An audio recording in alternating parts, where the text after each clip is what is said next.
than either could have reached alone. It's not about winning, it's about discovering. That's why he says the best kind of conversation is one where both people walk away changed. If you leave every discussion more certain and more angry, you're not learning, you're preaching.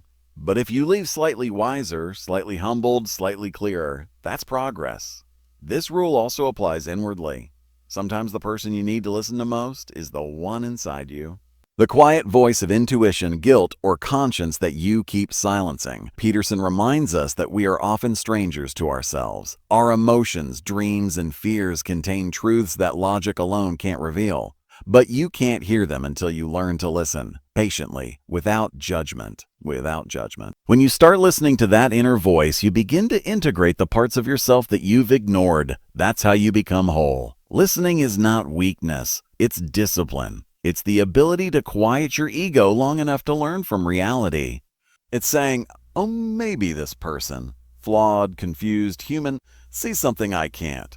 And that humility is what allows civilizations to progress, relationships to heal, and individuals to grow. Because every person you meet knows something you don't. And if you truly listen, they might give it to you. Oh, Peterson writes, listening is paying attention to what's meaningful, not to what you want to hear. It's the difference between manipulation and wisdom, between control and understanding. He argues that deep listening can even redeem the world, one conversation at a time, because it replaces hatred with dialogue, arrogance with curiosity, and isolation with truth.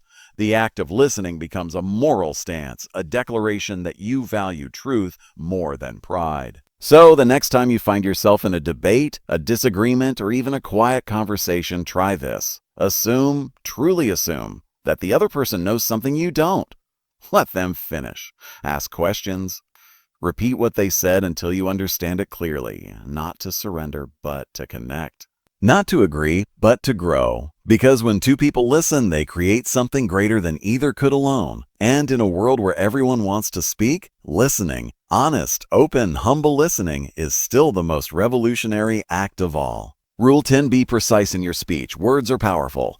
They build worlds, shape relationships, and define reality itself.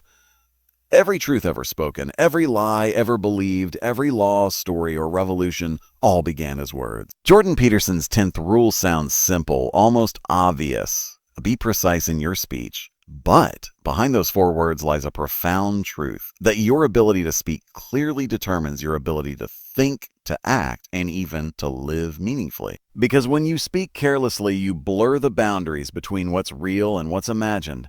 And in that blur, chaos enters.